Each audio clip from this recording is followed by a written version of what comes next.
پاکستان کی سیاست کا اس وقت سب سے بڑا موضوع کے پی کے بلدیاتی الیکشن کے پہلے مرحلے میں پاکستان تحریک انصاف کی ایک بہت بڑی شکست ہے۔ یہی سب سے اہم موضوع ہے۔ بظاہر لگتا یہ ہے کہ پی ٹی آئی وزیر اعظم عمران خان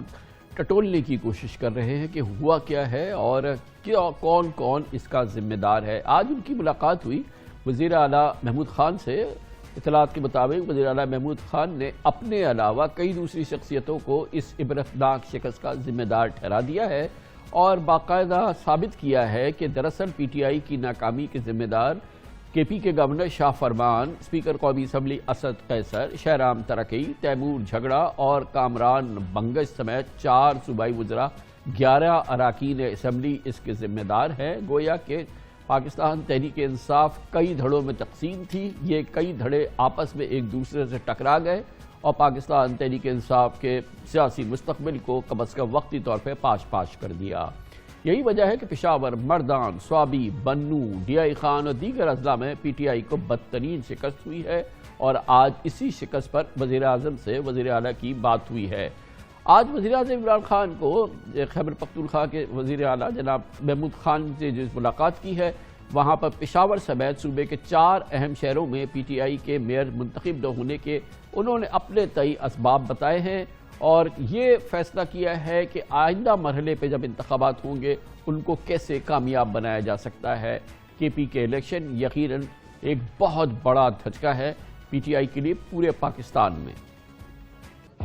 خیبر پختونخوا بلدیاتی الیکشن میں پی ٹی آئی کی شکست کے عوامل سے متعلق انکوائری میں ہر ضلع کی سطح پر ذمہ داروں کا تعین کیا گیا ہے اور انکشاف کیا گیا ہے کہ پی ٹی آئی کی شکست کی بنیادی وجہ مہنگائی کے علاوہ ٹکٹوں کی تقسیم میں گورنر شاہ فرمان، اسپیکر قومی اسمبلی اسد قیصر سمیت 4 صوبائی وزراء اور 11 اراکین اسمبلی کی باہمی چپقلش بھی ہے۔ بتایا گیا ہے کہ بعض ارکان قومی اسمبلی اور صوبائی اسمبلی کی جانب سے تحریک انصاف کے نامزد امیدواروں کو سپورٹ نہیں کیا گیا۔ میئر پشاور کا ٹکٹ گورنر شاہ فرمان، کامران بنگش اور تیمور سلیم جھگڑا کی سفارش پر دیا گیا، جس پر ارباب شہزاد خاندان نے مخالفت کی۔ مردان کے تمام ٹکٹ عاطف خان کی سفارش پر دیے گئے تھے، جبکہ سوابی میں تمام ٹکٹ اسپیکر قومی اسمبلی اسد قیصر اور صوبائی وزیر شہرام ترکی کے نامزد کردہ امیدواروں کو دیے گئے۔ متھرا میں ارباب نور عالم اور ایم پی اے ارباب وسیم کو شکست کا ذمہ دار قرار دیا گیا ہے، جبکہ تحصیل بڈبیر میں گورنر شاہ فرمان اور ایم این اے ناصر موسیٰ زئی کے درمیان اختلافات کو ناکامی کی وجہ قرار دیا گیا ہے۔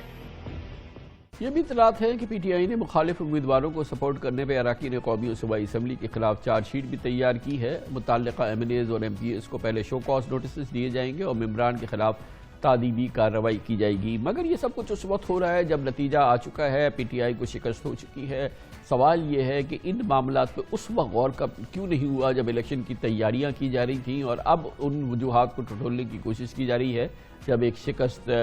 ہو چکی ہے اور بہت بڑی شکست ہو چکی ہے۔ وزیر اعظم عمران خان نے کل اپنے ٹویٹر پیغام میں کہا تھا کہ کے پی کے بلدیاتی انتخابات میں شکست کی وجہ غلط امیدواروں کا انتخاب قرار تھا اور یہ بھی ان کا کہنا تھا کہ تحریک انصاف نے پہلے مرحلے میں غلطیاں کی اور خمیازہ بھگتا۔ وزیر اعظم کا کہنا تھا کہ کے پی کے دوسرے مرحلے سمیت ملک بھر میں بلدیاتی الیکشن اور انتخابی حکمت عملی کی وہ خود نگرانی کریں گے، اس سے پہلے کیوں نہیں کی، اور پھر اتنی بڑی جب سیاسی شکست ہوئی تو ان کا کنٹرول، ان کا نظام اور ان کی پارٹی کا نظام کے پی میں کس طرح سے چل رہا تھا انہیں کیوں نہیں پتا تھا۔ اس موضوع میں بات کرنے کے لیے پشاور جاتے ہیں جہاں پر موجود ہے عابد حمید جو ہمارے پشاور میں بیورو چیف ہے۔ بہت بہت شکریہ عابد حمید صاحب۔ یہ بتائیے کہ یہ فی الحال تو وزیر اعلیٰ محمود خان پرائم منسٹر سے ملے ہیں اور انہوں نے اطلاعات کے مطابق یہ ساری بات کی ہے، لیکن بہرحال وزیر اعلیٰ خود بھی تو بری الذمہ نہیں ہے اگر اتنی بڑی شکست ہوتی ہے کے پی میں پی ٹی آئی کو۔ بظاہر تو ایسا لگتا ہے کہ سارا ملبہ جو ہے یہ دوسرے لوگوں پہ ڈال دیا گیا ہے اور محمود خان کو بالکل بری الذمہ قرار دیا گیا ہے۔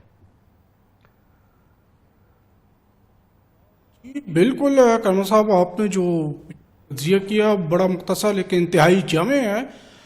وزیر اعلیٰ صاحب کو کسی صورت بری ذمہ نہیں قرار دیا جا سکتا، وہ چیف ایگزیکٹو ہیں اس صوبے کے اور ان کے پاس اختیارات بھی ہیں اور ان کو اختیارات سونپے گئے تھے اور مختلف مراحل پر سینٹ کے الیکشن ہوں یا اس کے علاوہ فاٹا کے جو ایکس فاٹا جو سابق فاٹا تھا اس کے الیکشن تھے، اس میں بھی ان کو کہا گیا تھا، ان کو اختیارات دیے گئے تھے، ان کو کہا گیا تھا کہ آپ تمام معاملات کو دیکھیں۔ لیکن وہی بات جو بھی آپ نے کچھ دیر پہلے کہی، میں وہی دہراؤں گا کہ آپس کے اختلافات، باہمی اختلافات جو ہیں وہ پی ٹی آئی کو جو ہے وہ نقصان پہنچا رہی ہیں۔